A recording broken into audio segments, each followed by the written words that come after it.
Pasca demo yang terjadi di Jakarta dan sejumlah daerah, polisi lakukan patroli di sejumlah titik. Kapolda Metro Jaya Irjen Asep Edi Suheri bilang, langkah ini dilakukan untuk membuat situasi aman. Kapolda juga bilang, siapapun yang bertindak anarkis akan ditindak tegas, terukur dan sesuai prosedur. Perlu kami sampaikan juga, apabila nanti ditemukan ada pihak-pihak melakukan tindakan anarkis, maka kami akan mengambil tindakan dan langkah yang tegas, terukur, dan sesuai dengan SOP yang berlaku. Karena tujuan yang utama kami adalah memastikan masyarakat terlindungi, serta wilayah Jakarta dan sekitarnya tetap aman dan tertib. Kepada seluruh masyarakat, kami menghimbau agar tetap tenang dan tidak perlu khawatir. Kami hadir di lapangan, kami ada di tengah-tengah masyarakat, dan kami siap memberikan perlindungan serta rasa aman. Merespon kondisi tanah air pasca demo, Presiden Prabowo Subianto memanggil pimpinan parpol dan ketua lembaga berupaya meredam eskalasi demonstrasi di Jakarta dan sejumlah daerah. Seluruh pimpinan partai politik yang memiliki kursi di DPR hadir di istana. Prabowo menyampaikan, menghargai dan menghormati aspirasi masyarakat dan meminta polisi mengusut transparan kasus meninggalnya sopir ojol Afan Kurniawan.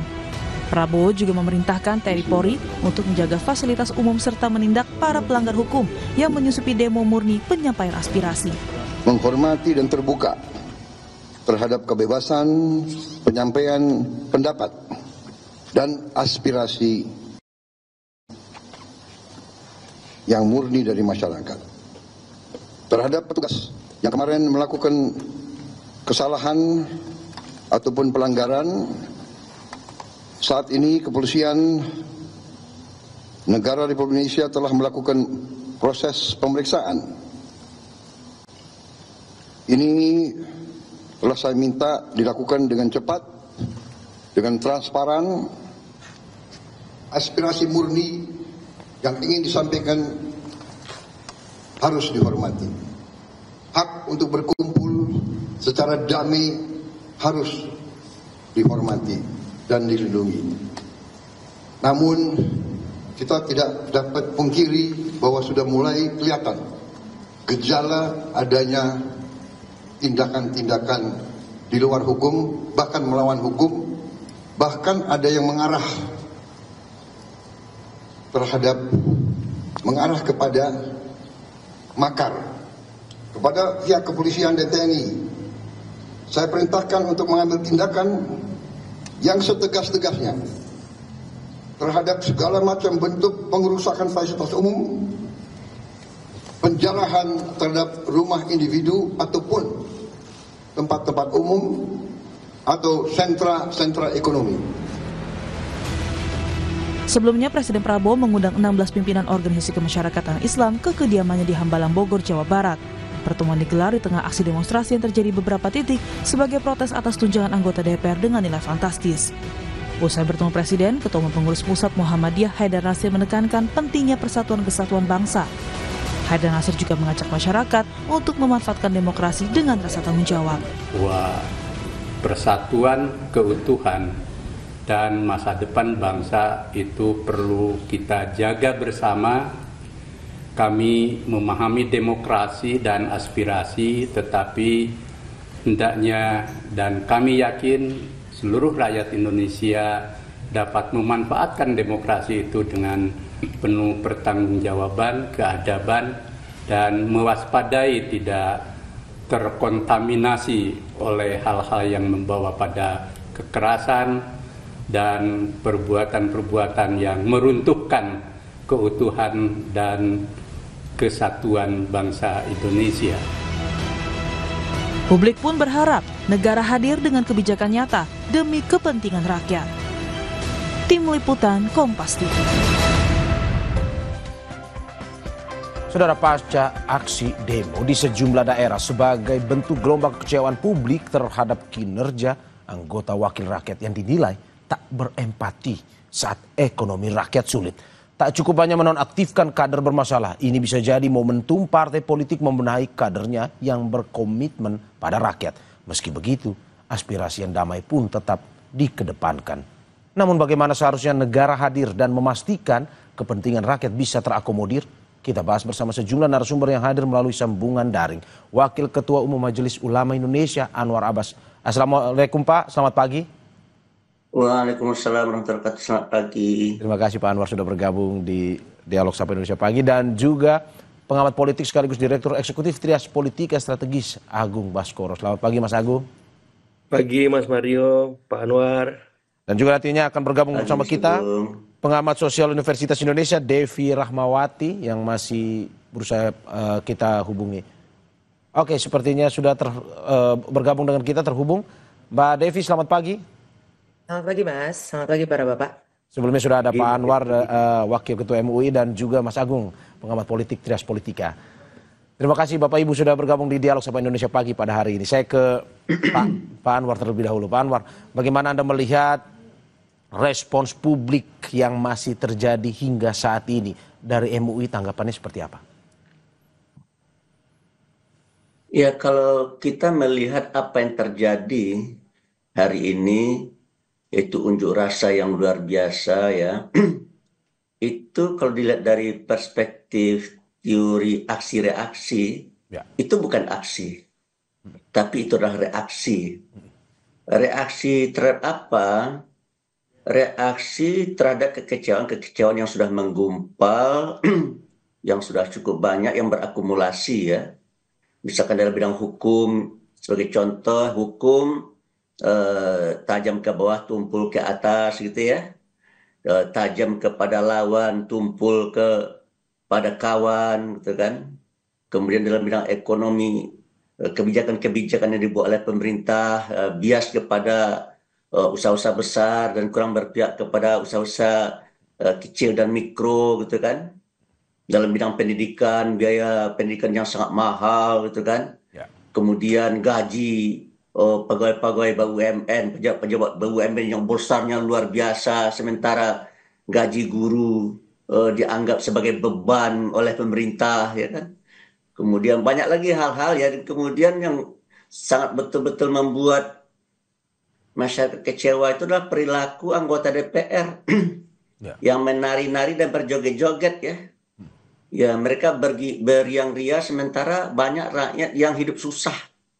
Banyak rakyat yang hidup tertekan karena diiming-imingi dengan pajak yang akan meningkat gitu kan. Jadi kesimpulan saya ya para pemimpin di negeri ini ya mengaca lah gitu ya.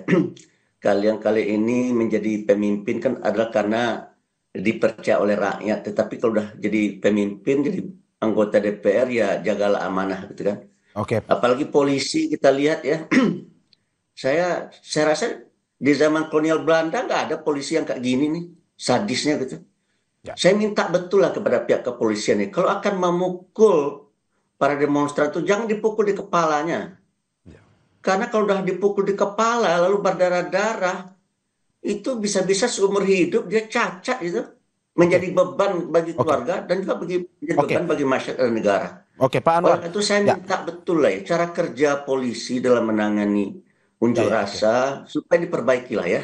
Selain cara kerja polisi, apalagi imbauan terutama dari hasil evaluasi MUI kepada pemerintah, imbauannya seperti apa ke depan? Lebih mendengarkan masyarakat. Saya ya, peristiwa ini kita jadikan cermin. Begitu kita lihat diri kita, kalau sebagai anggota DPR, DPR banyak kelemahannya, polisi banyak kelemahannya ya, pemerintah juga banyak kelemahannya, rakyat juga banyak kelemahannya. Oleh itu mari kita perbaiki kelemahan-kelemahan kita di DPR, perbaiki diri, polisi perbaiki diri, pemerintah perbaiki diri, masyarakat juga harus memperbaiki diri gitu. Masyarakat jangan hanya bisa mengkritik, tapi juga kita juga punya kelemahan-kelemahan. Buktinya ketika unjuk rasa berubah menjadi anarkis kan. Itu kan tanda ada masalah juga pada diri kita sebagai rakyat ya. Tapi saya terus terang saja ya melihat pemerintah terutama dalam pernyataan sikapnya presiden ya, beliau menghormati hak-hak daripada masyarakat untuk menyampaikan pendapat. Saya rasa itu sudah bagus ya. Dan beliau juga sudah mengeluarkan instruksi supaya ya unjuk rasa diberi kebebasan untuk menyampaikan aspirasi. Tetapi kalau seandainya melebihi batas, ya juga harus ada tindakan. Saya sudah tepat itu ya. Saya ke Mbak Devi. Mbak Devi, bagaimana Anda melihat bahwa respons publik masih sampai saat ini? Kabar hari ini juga masih akan demo, walaupun kemarin misalkan Presiden sudah memberikan pernyataan konferensi pers terkait dengan kebijakan tersebut. dari Mbak Devi melihat apa sebenarnya yang tadi sudah disampaikan oleh Pak Anwar, penyebab-penyebabnya. Dari Mbak Devi melihat respons publik yang berkepanjangan ini, analisisnya seperti apa? Ya, tentu saya sepakat dengan beliau bahwa kenapa kemudian sekarang kita masuk pada fase krisis. Ya. Krisis itu sebenarnya terjadi ketika hanya bisa terjadi ketika kita salah meresponnya. Tanda-tanda bahwa masyarakat sudah tidak nyaman, masyarakat menuntut banyak hal itu bukan terjadi 1-2 hari belakangan ini. Sudah banyak kegelisahan, ketidaknyamanan yang diekspresikan oleh masyarakat, yang namun sayangnya direspon dengan tidak serius, salah satunya oleh apa yang tadi disampaikan Pak Anwar terkait ekspresi komunikasi nonverbal dengan joget-joget dan sebagainya. Padahal riset panjang sejak hampir 50 tahun terakhir, orang itu lebih menangkap bukan apa yang kita sampaikan, tapi apa yang kita lakukan dan kita ekspresikan. Nah, gestur ya? Kalau, sorry? Gestur maksudnya. Betul. Karena 80% manusia itu hanya menangkap apa yang kemudian dilakukan oleh orang lain di depannya, bukan apa yang dia katakan, gitu ya. Jadi tanda-tanda bahwa masyarakat merasa sendirian dalam hal ini sudah cukup panjang begitu ya. Nah, jadi kalau kemudian sekarang ada ketakutan karena kemudian penjarahan dan sebagainya, kalau saya menggunakan analogi, coba kita bayangkan ada sepotong kayu kering, lalu sebuah percikan api menyentuhnya. Apa yang terjadi? Jelas kobaran api. Tapi sungguh naif jika kita hanya menyalahkan percikan api itu. Yang perlu kita tanyakan adalah, kok bisa ya ada tumpukan kayu kering itu ada di sana. Nah, ini adalah analogi yang coba saya gunakan untuk memahami fenomena penjarahan yang juga mewarnai aksi unjuk rasa beberapa hari belakangan ini. Sayangnya kita semua hanya terpaku pada percikan apinya. Orang lupa bahwa kenapa kemudian ada kayu kering tadi. Ini yang perlu sama-sama secara jernih kita analisa. Oke, Mbak Devi, tadi Pak Anwar sudah sedikit memberikan detail terkait dengan apa saja yang mungkin bisa memicu kemarahan publik. Apakah menurut Anda juga dari pengamatan sosial Anda bahwa kebijakan-kebijakan yang disampaikan oleh pemerintah saat ini, Mbak Devi, itu kebijakan yang kurang populis sebenarnya atau bagaimana? Ya, yang menarik adalah kenapa sih orang kecewa? Kecewa itu sederhana, ketika kenyataan dengan apa yang disampaikan itu jaraknya terlalu jauh. Kecewanya makin dalam ketika jaraknya sangat lebar. Kecewa itu biasa, sedih itu biasa. Tapi kenapa kemudian itu lukanya menganga kalau kemudian semakin jauh antara realitas dan apa yang kemudian dikatakan. Apa yang menurut Anda berbeda antara realitas dan apa yang disampaikan? Kebijakan seperti apa yang berbeda misalkan? Ya, sederhana. Makanya kenapa di China misalnya dari 2013 bahkan Xi Jinping misalnya dengan tegas dan serius mengatakan bahwa aparat publik itu dilarang sekali untuk kemudian mendemonstrasikan kehidupan yang tidak layak atau berlebihan kepada masyarakat. Kenapa? Karena Cina belajar bagaimana ketika Eropa itu masuk dalam fase kelam, ekonominya rusak, itu salah satunya dimulai ketika para pejabat publik ya itu bermewah-mewah yang kemudian berujung pada praktek tanda kutip merampok negara yang ujungnya masyarakat yang dikorbankan, yang awalnya dimulai dari ketidakmampuan mengelola syahwat diri dan bahkan mendemonstrasikannya. Nah, ini sesuatu yang bahkan negara besar saja sangat peduli. Sedangkan di kita hal-hal seperti ini dianggap menjadi bagian tanda kutip hiburan bagi masyarakat. Nah, ini sesuatu yang berbahaya ketika realita di lapangan antara misalnya belakangan ini kita juga mendengar bagaimana angka-angka yang disampaikan tidak sesuai dengan apa yang dirasakan di masyarakat di lapangan. Oke, saya ke Mas Agung. Mas Agung, bagaimana Anda melihat apa yang disampaikan oleh Mbak Devi dan juga Pak Anwar tadi, bahwa kalau kita lihat ini kebijakannya kurang populis dan juga apa yang disampaikan berbeda dengan realita. Menurut Anda dari sisi politiknya seperti itu atau bagaimana? Iya, tadi sudah disinggung sekilas ya bahwa ini memang akumulasi kekecewaan publik terhadap pemerintah. Saya menyoroti paling awal kepada legislatif atau DPR ya, yang kita tahu responnya sangat buruk ya, arogan semacam itu, baik secara tutur kata, kemudian secara sikap ketika merespon setiap kritik yang diberikan kepada mereka. Puncaknya kemarin ada inisiatif dari ketua umum partai untuk menonaktifkan beberapa nama, walaupun buat saya tidak cukup ya. Mereka harus dipecat, mereka harus mendapat sanksi yang lebih tegas agar ya publik melihat ada perubahan drastis dari partai atau dari DPR itu sendiri. Yang kedua, memang apa yang dilakukan oleh Presiden dengan pidatonya kemarin saya kira sebuah solusi walaupun sifatnya jangka pendek. Saya menyederhanakan, negeri kita sedang demam, Mas Mario, Ya. tapi dikasih sementara obatnya paracetamol.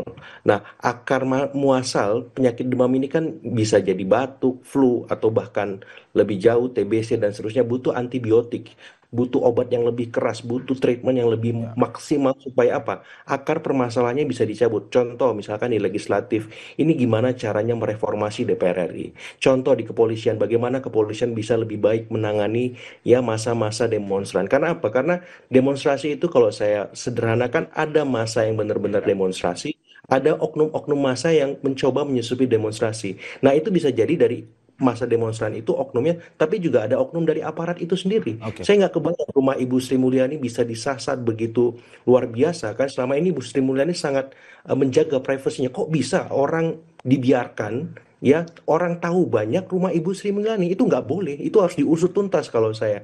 Ya, terus bagaimana kemudian di level eksekutif ya pemerintah bisa lebih baik merespon setiap ya kebijakan yang dia buat, dievaluasi, jangan jalan langsung seperti itu, Oke, Mas, sebagai oke. pengamat. Saya kembali ke Pak Anwar. Pak Anwar, Presiden kemarin seperti yang disampaikan, kita menonton kemarin Presiden menyampaikan konferensi persnya. Ada beberapa imbauan yang disampaikan pula, termasuk misalkan pencabutan tunjangan, membatalkan itu, moratorium ke luar negeri juga.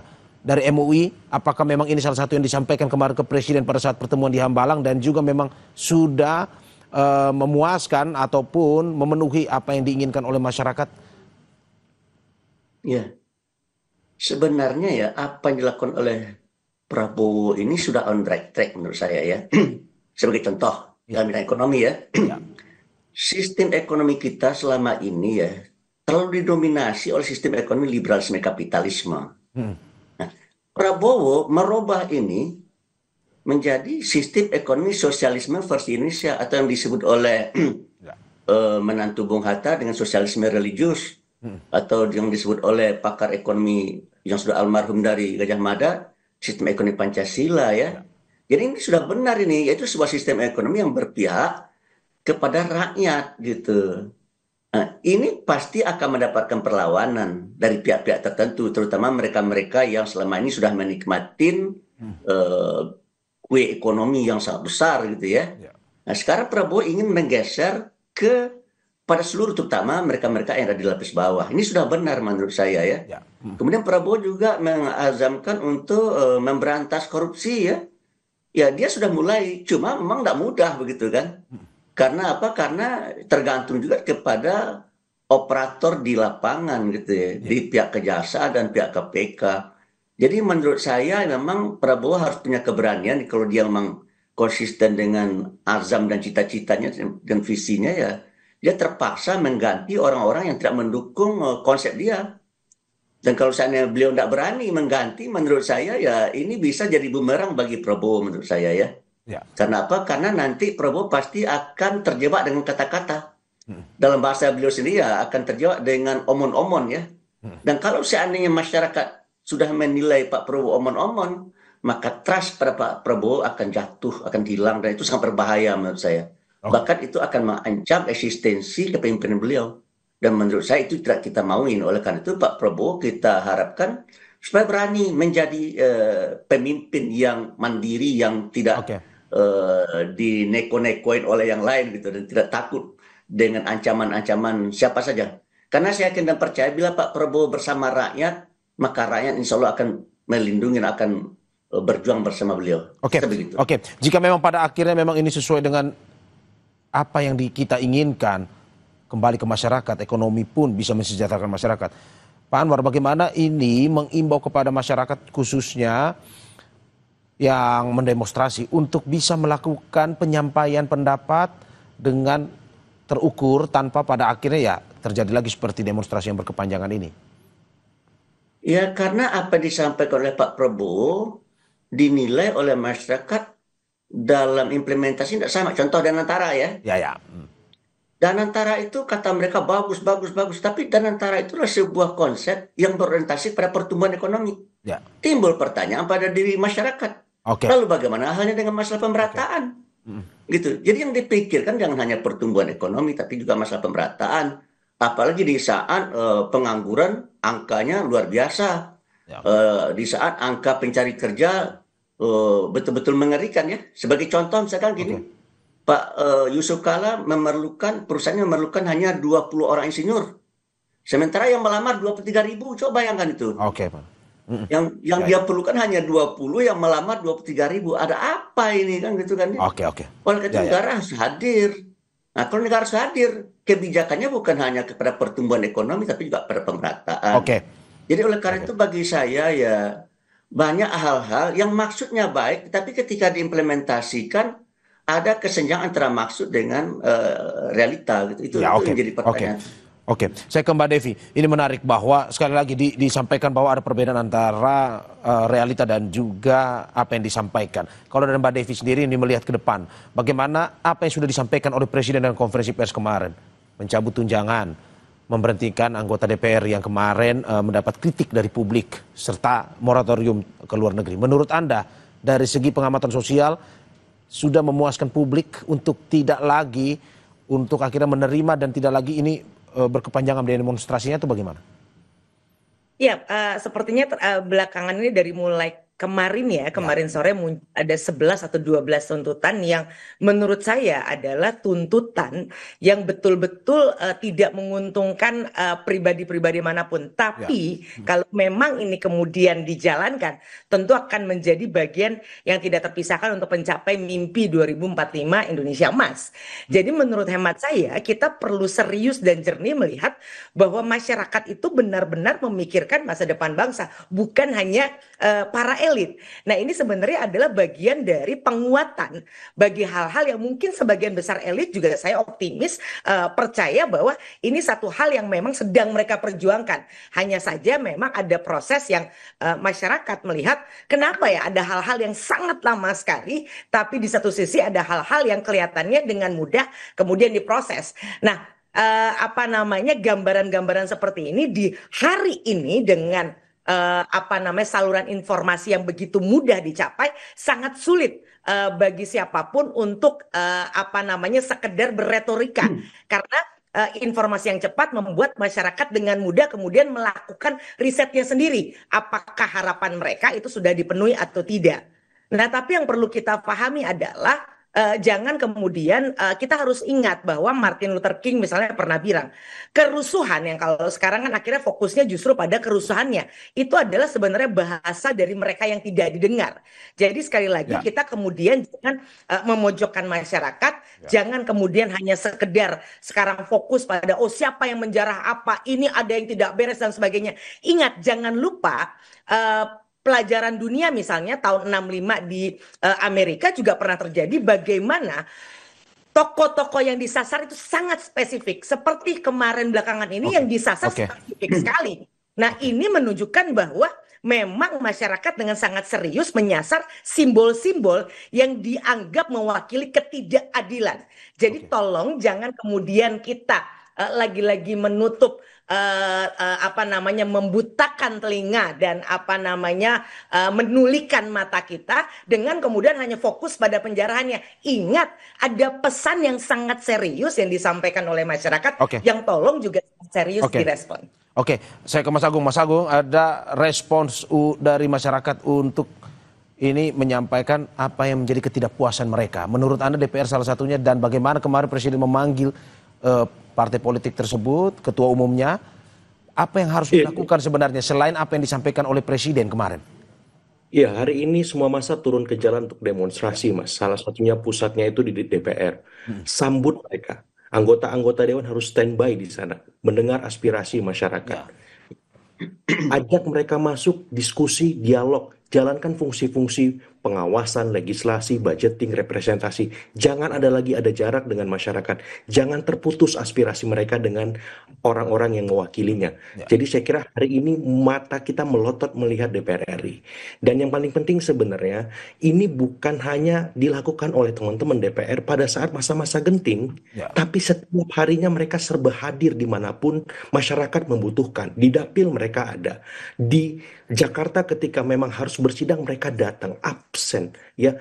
Tunjukkan keteladanan itu, ya. Jangan sampai kemudian ketika masyarakat terhimpit secara ekonomi, secara sosial dan yang lain, mereka kemudian membuat kebijakan yang tidak populis, meresmikan, merevisi undang-undang tanpa keterlibatan publik. Jadi ini bisa menjadi turning point, DPR bisa lebih baik. Dan yang paling utama sebenarnya, ini harus didukung juga oleh, tadi saya akan memberikan concern lebih kepada aparat-aparat keamanan, karena seringkali treatment yang dilakukan terlalu berlebihan. Tadi Pak Anwar bilang, dipukul kepalanya, atau penggunaan gas air mata berlebihan. Jangan begitu. Ya, jangan sampai yang muncul akhirnya gesekan antar warga, antar rakyat. Ya, jadi maksud saya kedepankan persuasi, humanisme, supaya apa? Masyarakat juga simpati dengan aparat, gitu. Karena kalau misalkan DPR-nya nggak jalan, aparatnya koersif, kemudian sangat keras, ini bisa bahaya, gitu. Efeknya semuanya akan meminta eksekutif, semuanya akan bertumpu di sini. Ini bahaya, ya. Kalau misalkan saluran di legislatif dan aparat bermasalah, eksekutif akan mendapat beban yang sangat besar, dan ini produktif efeknya seperti itu. Dan Mas Agung, pertanyaannya, apakah memang ini adalah tanda bagi partai politik untuk melakukan reformasi internalnya? Sebelum Anda menjawab, kita saksikan jeda berikut. Oke.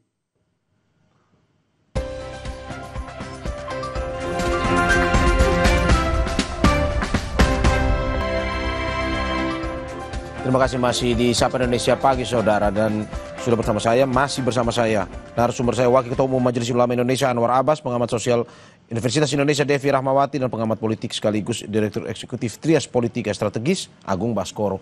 Saya tadi pertanyaan terakhir ke Mas Agung, tapi saya mau dengar dulu dari Pak Anwar. Pak Anwar, kemarin Anda menyampaikan bahwa Anda mengingatkan aparat keamanan khususnya kepolisian untuk mengedepankan pendekatan humanis dan tidak bertindak berlebihan dalam menangani aksi massa. Inikah yang Anda sampaikan atau MUI sampaikan juga ke Presiden Prabowo, dan bagaimana caranya agar tetap kondusif penanganan massanya? Ya, saya belum pernah ketemu Pak Prabowo selama beliau jadi presiden, karena kemarin saya juga tidak hadir dalam pertemuan dengan ormas-ormas Islam, ya. Mungkin hari ini saya diminta oleh Ketua Umum untuk menggantikan beliau untuk juga bertemu dengan Pak Prabowo.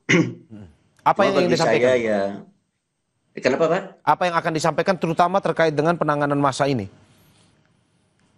Ya, kalau bagi saya, jika pemerintah menutup telinganya, dan jika pemerintah hanya sekadar mendengar lalu tidak mengimplementasikan, maka peristiwa-peristiwa semacam ini akan berulang. Oleh karena itu bagi saya, ya bukalah forum dialog, ya, lalu catat poin-poin penting yang diharapkan oleh masyarakat, kemudian laksanakan, gitu. Dalam bahasa lain, ya, pemerintah harus berbuat do the best, gitulah kira-kira. DPR harus berbuat do the best, kemudian polisi harus berbuat do the best, kemudian pemerintah juga berbuat do the best, tetapi masyarakat juga harus berbuat do the best, gitu. So kalau seandainya kita tidak berbuat do the best, maka yang akan ada adalah kemungkaran-kemungkaran. Dan kalau seandainya kemungkaran semakin merajalela, ya maka tunggulah kehancuran. Oleh karena itu saya melihat, ya, saya ini maaf nih, ya, saya tidak memilih Pak Prabowo loh dalam pemilu 2024. Tapi tahun 2014 saya memilih beliau, tahun 2019 saya memilih beliau, tapi 2024 saya tidak pilih. Tapi meskipun saya tidak memilih beliau, setelah saya mendengar pidato-pidatonya, saya salut itu. Dan saya mendukung, karena menurut saya apa yang beliau sampaikan itu adalah on the track. Jadi tidak ada alasan bagi saya, kalau dia berbuat benar, itu tidak mendukung, tidak ada alasannya. Karena saya bukan dalam posisi oposan, ya. Saya ini memang berpolitik, tapi politik saya politik nilai. Jika seandainya benar, harus didukung. Tapi kalau tidak benar, ya diingatkan, gitu. Oleh karena itu bagi saya, apa yang disampaikan oleh Pak Haidar Nasir, ya, yang perlu dijaga oleh pemerintah sekarang adalah persatuan dan kesatuan. Jangan sampai persatuan dan kesatuan terkoyak. Nah, di kampung saya, Pak, ya, kalau seandainya persatuan dan kesatuan sudah kita jaga dan pelihara, ya, itu kan ada pepatah berat sama dipikul, ringan sama dijinjing. Tidak hanya pemerintah yang memikul beban, tapi juga rakyat ikut serta. Kemudian ada lagi pepatahnya, ya, ini agak aneh, dalam ilmu fisika tidak masuk nih, tapi karena ilmu sosial ya, duduk sendiri bersempit-sempit, coba yang tuh. Duduk sendiri bersempit-sempit. Ya. Duduk bersama berlapang-lapang, coba yang tuh. Ya. Ini Bagaimana logika ilmu itu, kehidupan lah Pak Anwar ya, ilmu kehidupan. Hah? Ilmu kehidupan. Bertentangan dengan ilmu fisika ya, tapi begitulah rumus hidup itu. Kalau pekerjaan kita urus sendiri, pusing kepala kita. Tapi kalau misalnya kita bagi-bagi pekerjaan ini, kita kerjakan secara bersama-sama, maka insya Allah ya, the glorious era of Indonesia itu akan datang. Saya yakin dan percaya, karena negara kita sangat kaya. Demikian, terima kasih. Saya ke Mbak Devi. Mbak Devi, bagaimana Anda melihat bahwa perintah Presiden kepada Panglima dan juga Panglima TNI dan juga Kapolri menindak secara tegas dan terukur? Kalau menurut Anda, harus seperti apa tegas dan terukur ini agar tetap kondusif antara aparat yang mengamankan dan juga demonstran tetap bisa menyampaikan aspirasi tanpa ada demonstrasi atau yang berkepanjangan seperti ini? Ya, pendekatan keras semata jelas hanya seperti menyiram bensin ke api. Kita perlu strategi membabat habis kayu keringnya. Ini yang sekali lagi saya ingin ingatkan. Dan menariknya adalah hari ini aparat seperti kepolisian itu kan ibaratnya gini, masyarakat sebagai pengguna layanan ingin komplain kepada produsen produknya, misalnya kita pakai handphone, datanglah ke toko tersebut, ketemu dengan penjaga. Nah, penjaga ini sesuai amanah tugasnya ya memang dia berjaga di depan. Sedangkan masyarakat karena sudah kesel handphonenya mati, ingin bertemu, ingin curhat. Ini kenapa handphone saya nggak nyala-nyala segala macam. Nah, amarah ini kan harusnya disampaikan langsung. Nah, akhirnya yang terjadi hari ini adalah sang penjaga tadi dikeroyok, dilempari batu, disalahkan karena tugasnya menjaga. Pelajarannya adalah kita semua jangan mudah terperdaya. Sasaran kemarahan kita seringkali bukan pada sumber masalahnya. Harusnya bukan pada penjaganya. Melainkan karena hanya ada penjaga yang di sana yang kelihatan gitu ya. Simbol ini yang kemudian paling dekat dan paling terlihat. Oleh karenanya adalah sang penjual tadi gitu ya, sang penjual handphone tadi seyogyanya dia yang tampil ke depan, dia yang duduk bersama dan tidak lagi menyuruh dan bersembunyi di balik penjaga untuk mengatasi ketidaknyamanan masyarakat tadi. Oke, Mbak Devi, berarti Anda mau bilang bahwa sebenarnya tegas dan terukur ini mungkin bisa dilakukan atau tidak bisa dilakukan untuk menekan chaos misalkan?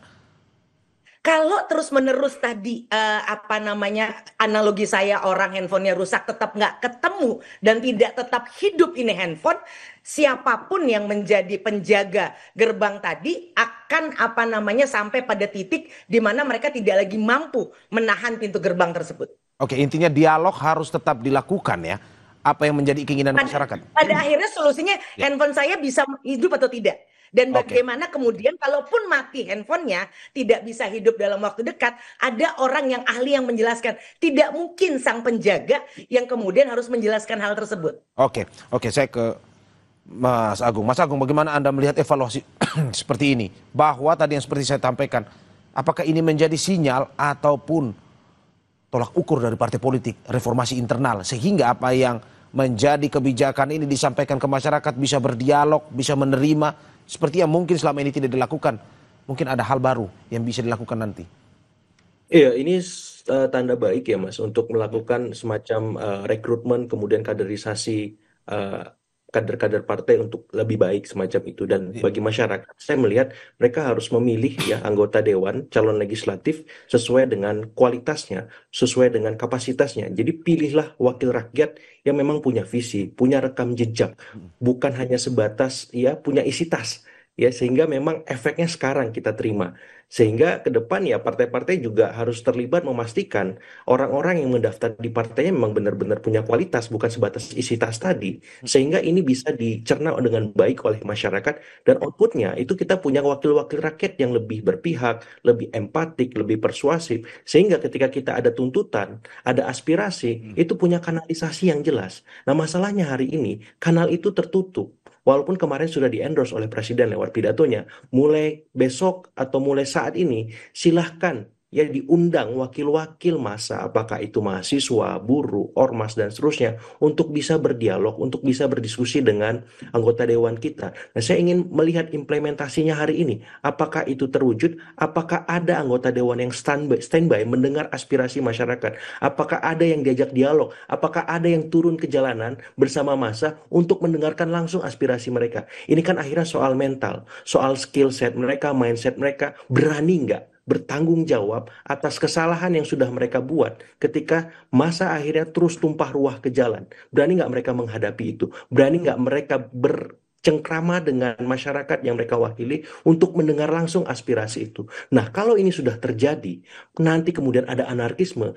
Saya nggak ada masalah ya ketika jam 6 sore itu masih juga demo, ada diskresi 1 jam, masih juga ditertibkan, juga masih melawan, maka mau nggak mau aparat harus turun. Tapi dengan pendekatan-pendekatan persuasif, empatik, supaya meminimalkan korban. Tidak sampai ada yang luka, ada yang meregang nyawa, karena berapa hari kemarin Mas Agung. sudah ada beberapa nama yang wafat, seperti itu Mas Mario. Oke, berarti menurut Anda nonaktif saja tidak cukup untuk bisa mereformasi ini, harus dari internal sendiri ya, partai politik ya? Persis.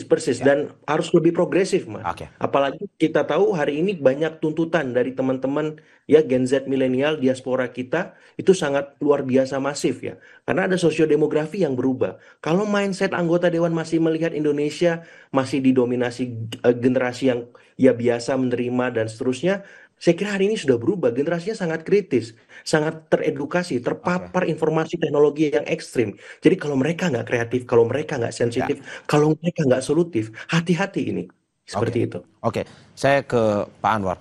Pak Anwar, bagaimana Anda melihat evaluasi kemarin, Pak? Apa yang terjadi?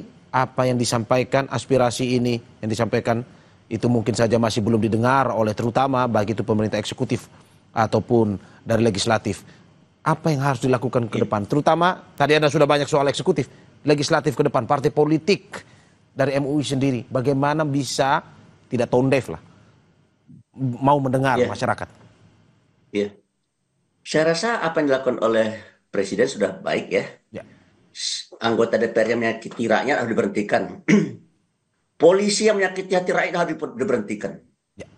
Menteri-menteri yang menyakiti hati rakyat harus diberhentikan. Gubernur-gubernur, bupati-bupati, wali-wali kota yang menyakiti hati rakyat harus diberhentikan. Karena konsep kita do the best ya. Jadi kita akan singkirkan orang yang tidak bisa berbuat do the best. Gitu. Dan kita hanya akan ambil dan pilih orang-orang yang bisa komit dengan do the best. Dan itulah yang dicanangkan oleh Presiden Prabowo. Itulah sebabnya saya, meskipun saya tidak memilih Prabowo tahun 2024, tapi karena semangat dia, visi dia sangat bagus, itulah pula sebabnya saya mendukung. Tapi saya akan mendukung Prabowo dengan kritisisme. Jika dia benar, saya ikut, saya dukung. Tapi jika dia tidak benar, saya ingatkan. Dan saya sudah berkali-kali juga mengingatkan. Ada hal-hal dari yang disampaikan Prabowo yang saya tidak sejalan, sudah saya sampaikan. Tapi masalah dia dengar atau tidak, itu urusan beliau ya. Bagi saya, dan persen saya, jika dia benar kita ikutin, dan jika dia salah kita ingat. Itu aja.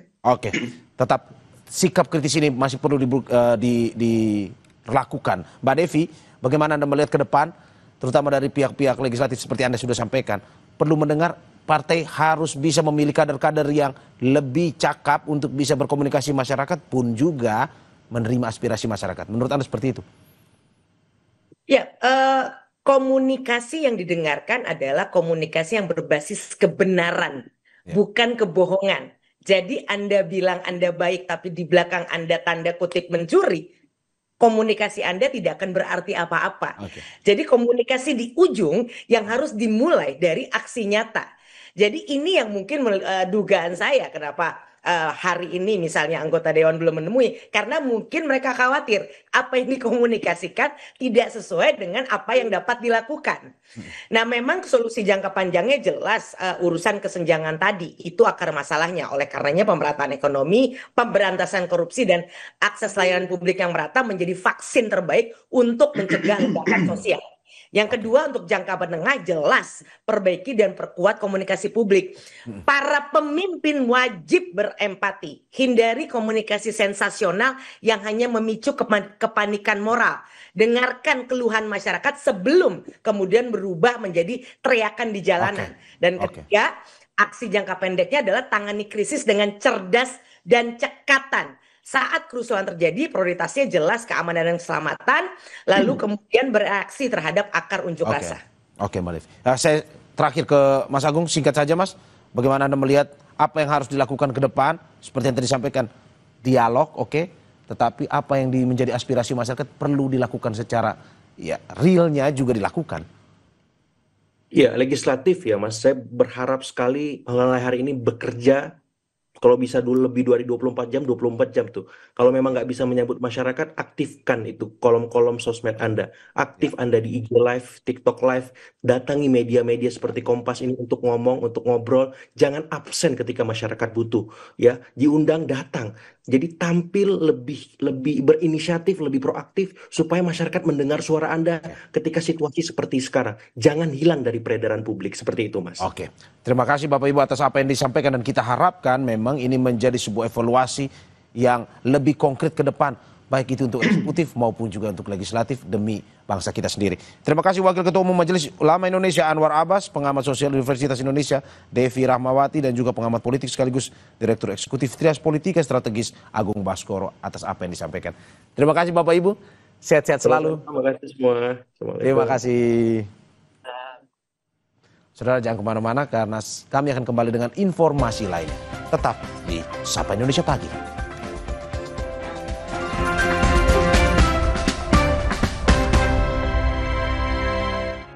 Dalam rangka mendukung peningkatan kompetensi dan kemandirian masyarakat, PT PLN Persero Unit Induk Pembangunan Sulawesi melalui UPP Sultra memberikan bantuan pelatihan dan sertifikasi Satpam Kualifikasi Garda Pratama kepada warga di Kabupaten Konawe Utara. Bantuan pelatihan dan sertifikasi ini merupakan bagian dari implementasi prinsip Environmental, Social and Governance atau ESG PLN, khususnya dalam mendukung SDGs nomor 4, yaitu pendidikan berkualitas. Senyum lega menghiasi wajah para siswa dan guru SMK Negeri 1 Konawe Utara ketika PLN Unit Induk Pembangunan Sulawesi melalui program tanggung jawab sosial dan lingkungan meresmikan bantuan laboratorium TIK di sekolah mereka. Kini, deru sepeda motor dan mobil yang dulu membawa rombongan siswa ke sekolah lain tak lagi terdengar. Digantikan suara klik mouse dan ketikan keyboard menandai awal babak baru pembelajaran TIK di SMK Negeri 1 Konawe Utara. PLN percaya bahwa akses terhadap teknologi adalah salah satu kunci penting dalam meningkatkan mutu pendidikan. Maka dari itu, PLN UIP Sulawesi menghadirkan program bantuan penunjang pembelajaran TIK di Sulawesi Tenggara yang diharap dapat menjadi jalan untuk melahirkan generasi penerus bangsa yang cerdas, adaptif, dan siap menghadapi tantangan global menuju masa depan yang lebih maju dan inovatif.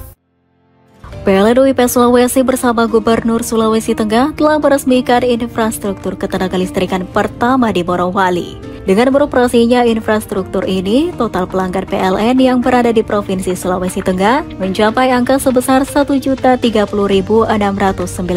pelanggan atau setara 18% dari total jumlah pelanggan PLN di Pulau Sulawesi. Dengan total serapan daya listrik rata-rata per bulan sebesar 210,56 MW.